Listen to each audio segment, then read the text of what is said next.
I'd like to hit you with another bit of acronym alphabet soup, is SHACL. S-H-A-C-L. Shapes, Constraint, Language. And the SHACL playground allows you to define data shapes and test them against sample data.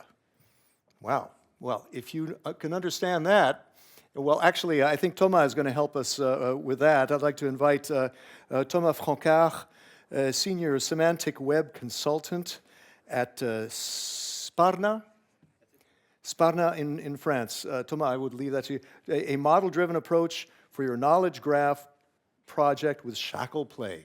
Thomas, please. Sorry to hit you with yet another acronym. Hi everyone, I hope you had a pleasant lunch with interesting discussions. I'm Thomas Francart, I'm a senior semantic web consultant. I will be talking today about the way SHACL and the SHACL Play application can help you build a model-driven approach for knowledge graph projects, and in particular how this approach was applied at the European Parliament Open Data Portal project. And I'm mentioning that the deployment of SHACL in the EPODP, to use the acronym for the European Parliament Open Data Portal, was made possible thanks to Laura Liudvina-Viciute, the project manager for the Open Data Portal, which is in the room with us today. Let's unfold this acronym and let's explain what it is about. Peter talked about this mesh of statement forming a graph, and SHACL is the way to describe the way this specific mesh should look like. The power of knowledge graph is that they can take any form. That's also their weakness. Since they can take any form, you can put inconsistent data inside, or there can be missing data in this mesh. With SHACL, you specify the expected structure that you want to have in your graph. And that specification for the graph structure is the foundation for many automated tasks in a project where you want to use knowledge graphs. And I've drawn here a few of these tasks that can be automated using SHACL. So your specification for how your mesh or graph of data is at the center, and you can do, once you have defined the specification, all sorts of things. You can, and we will give illustration for how the EPODP uses the specification. You can edit them through Excel spreadsheet. You can maintain, associate to your specification the mapping of the incoming data that will populate your graph. You can validate incoming RDF data, and that's the main use case for SHACL, is that since you have a specification and you have data coming in, you can check whether the structure of your mesh or graph fits with and complies with your specification. You can publish the documentation for how your knowledge graph looks like, and if you're in a position of disseminating, publishing interoperable data, you also want to, and you will need to, provide the documentation for your data reuser. So having specified the structure of your graph, you can automate the generation of the documentation for your data reuser. This can take the form of a page, but this can also include UML-like diagrams automatically generated from your specification. You can combine and you can link your specification to your API. If you have API, they probably talk JSON. They probably talk JSON-LD for JSON linked data. And you can automate the generation of JSON-LD context, that is the mapping between the graph and the JSON serialization based on the specification in SHACL. You can also automate the generation of your API schema. Your API will publish a certain structure for data, and the description of this particular structure can also be automated from the specification, your SHACL spec. You can configure UI, either input forms or query forms. Since you have the specification of how your data should look like, then you can have input forms automatically generated for your user or query forms. You can extract a subset of data from a larger knowledge graph. Since you have the specification of what you want, it's easy to then automate the writing of queries and extract the corresponding data from a larger graph. All these usage are distributed against usage on the acquisition of the specification on one side, acquisition and maintenance of the specification, because writing the specification well, it takes time. Huh? So you have to maintain them. You have a way to automate the acquisition of this specification. Then you have in-project internal usage for this specification. And I haven't mentioned driving of AI agent, but I come back to that later. And downstream usage for data dissemination, publishing a documentation or generating API schema are downstream usage of this specification for data dissemination. Now, SHACL Play is a tool, free, online, accessible online, that can help with some of these tasks. It's also available as a command line tool for scripting. It's available on GitHub. It started back in 2017 to generate human-readable data validation reports, which was the main use case at the time. And it grew over time with many other features. One of the most useful features being the generation of a human-readable documentation of your graph specification. The homepage of SHACL Play looks like that, and you will see the different feature of the application accessible through the different menu here. It's split down between the features strictly related to SHACL specs, the feature related to working with RDF dataset against SHACL spec, like validation, and a third set of features related to another aspect of SHACL, which are rules, which I will not cover here. A typical day of what we do with this suite of tools.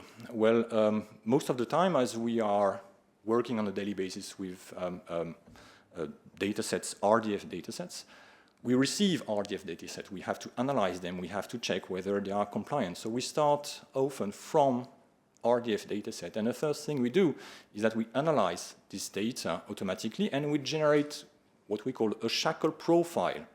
That is, we start from the data, and we say to SHACL Play, please tell me how this data, how this graph is structured. And we will have a first result that we can review, and this gives us an immediate insight on the structure of the graph. And we can then have a first feedback loop with the data producer if we spot any suspicious thing in this SHACL profile generated for us. Imagine, for example, you have an attribute being a unique identifier, and the analysis tells you that some object may have two unique identifiers for the same object. Then you may say, this is suspicious. So you can go back to the data producer and say, maybe you have something wrong in there. From this first analysis, then we can manually enhance, adjust this SHACL profile. We do that through Excel spreadsheet, and we can serialize them back in RDF. And we produce a final specification, final SHACL specification for our graph, with which in step 4 we can validate the conformance of other incoming data against this final SHACL profile. And then at the end we have the downstream usage. Once our specification is final, we can generate the documentation, we can configure UI, or we can send that to AI agent in order to configure them. The first of this feature, the automated generation of SHACL profile from a dataset, is not used by the European Parliament, but I will show you quickly how it looks like in a little screencast, which should be appearing somewhere. Or not. Well, we don't have the screencast, but never mind. Should I push any specific button? No. Okay. Never mind. Too bad. So you will see that the we give as an input the RDF dataset, and we have a report, readable report. Ah, yeah, good. Ah, it's coming in. Ah, thanks you. It's a 30-second screencast, so we go to the corresponding feature here. We upload an RDF dataset, random one. We don't know what it contains. We click on the upload button. We say to the machine, please analyze.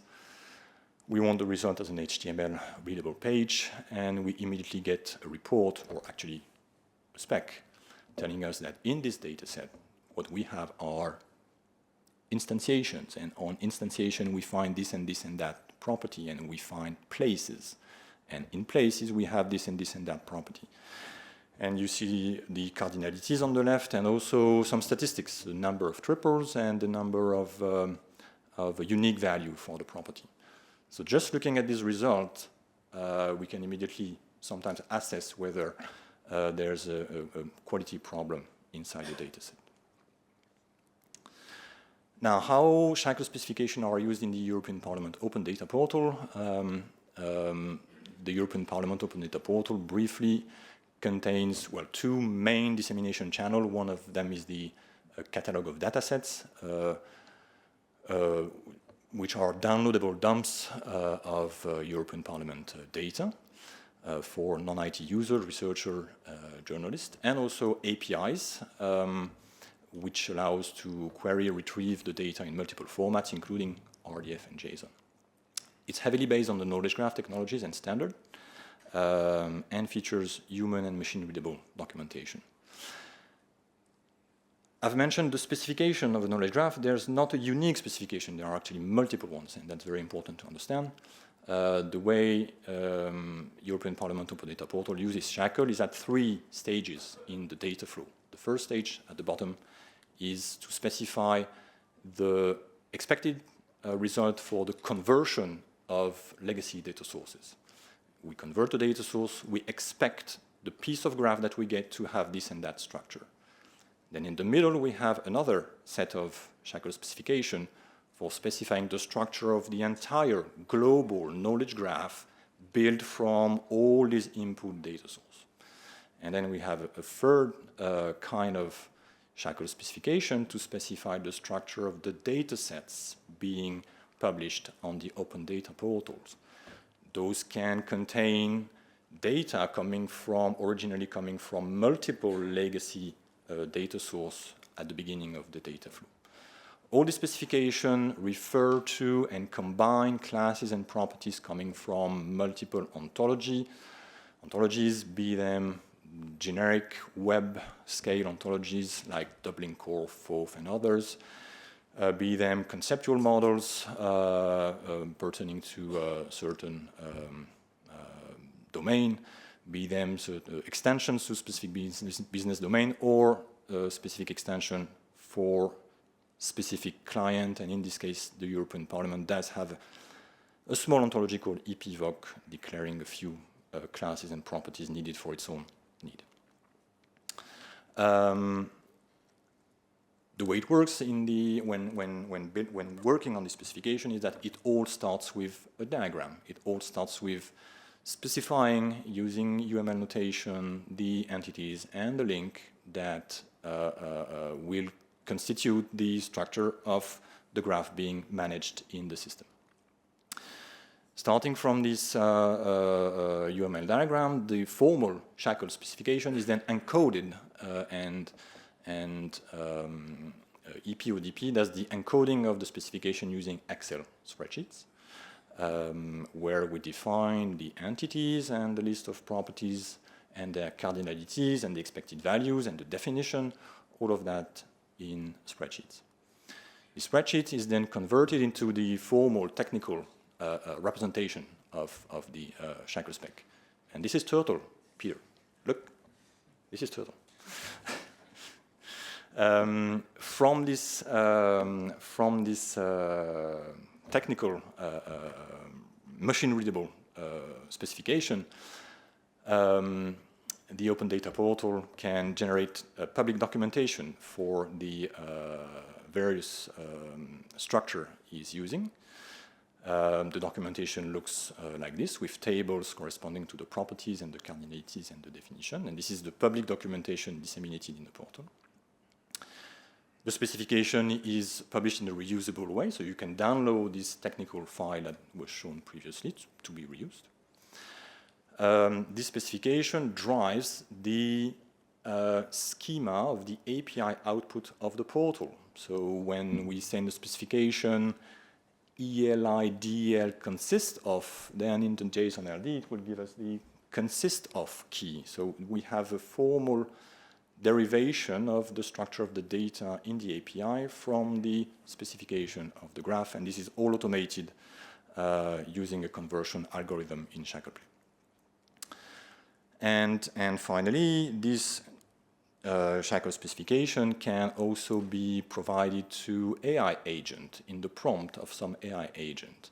And there was a nice poster, maybe not only one, but at least one, talking about graph RAG approaches, where we have a AI agent capable of writing queries, you know, from plain text prompt, from a plain text question from a user. This approach requires that the AI agent is being prompted with the structure of the graph that it needs to use to write the queries we want it to write. So basically, we would write some kind of prompt to the AI agent, and at the bottom in this orange line here, we would put the SHACL spec. So we say to the AI, please write me, please help the user write a query, and this query must query a graph with this structure that we provide in the prompt. And this is in particular something I will be demonstrating tomorrow, because I will be talking again tomorrow, so stay tuned and come back tomorrow, where we will illustrate this approach of providing, of enabling AI agent with graph specification in order to help the user write a question in text and have the corresponding structured query. Thank you.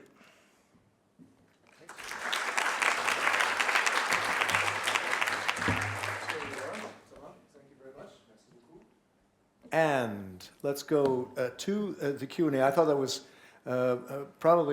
perhaps quite useful for some of you who were listening earlier to Peter and Philip about knowledge graph and RDF. And if you weren't entirely familiar with that, I think that helped give you some background on what Thomas was talking about. I have a question here. Hi. Very nice work. I've been following your work anyway, and I know all about it. Can you identify yourself for the audience? Yes, I'm Vasilis Zouvaras from the Publications Office, the EU Vocabularies. You did the presentation earlier, yes. Yes, right. I had a presentation earlier. I would like to ask you about the UML. So you said that you are starting from UML. Are you using UML as a diagram, or you are also using the actual syntax in order to automatically transform to this Excel? What is the usage of UML, and should be the starting point, or it can be something else as well? So there is no automation. There is no automation from the UML diagram to the SHACL spec. It's only used as a design tool to design the model. Also be another kind of diagram, or it, I mean, yes. Yes. Now, once it's so that everyone can agree on the structure, and then once the structure is stable, it's formally encoded, but manually there's no automation there. We can do the automation the other way around. That from when we have the spec, we can regenerate UML diagram. I haven't shown that here, but that's possible. But here we want to, in this process, when we start from the diagram and we want to have the SHACL spec, we want to have a super clean and nice and hand-drawn UML diagram so that it explains the structure of the data for everyone. So the automation starts from the Excel, if I understand well. Yes. So you have the Excel. It's like the Sparnatural. Yes, exactly. Yes. Okay, very good. Before I go to a question here in the audience, I'd like to go to a question online. Is there a limit to the size of RDF datasets that SHACL Play can process? There's no enforced limit, but if you upload a too large dataset, then you may have bad surprise. What is large? I mean, are we talking megabytes, gigabytes? I can't give any terabytes? figures, but don't. If you want to work with really large dataset, then I encourage you to download the app and use it locally instead of depending on the online server. Yeah, it goes quicker, I guess. Right. So, yes, please.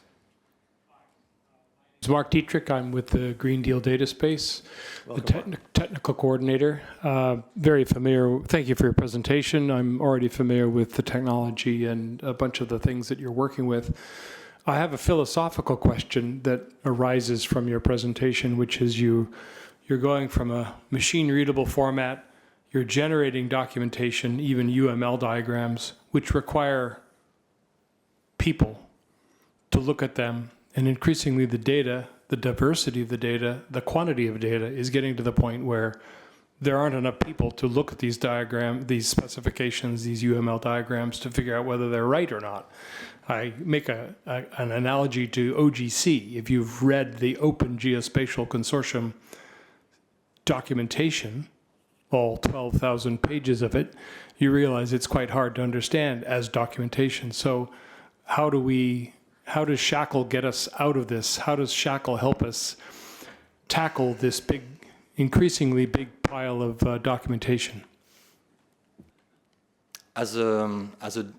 If you're in a position of publishing data in an interoperable way and using the semantic RDF technology as we're talking about today, I don't see any other way of explaining to potential reuser the structure of your data other than providing them documentation.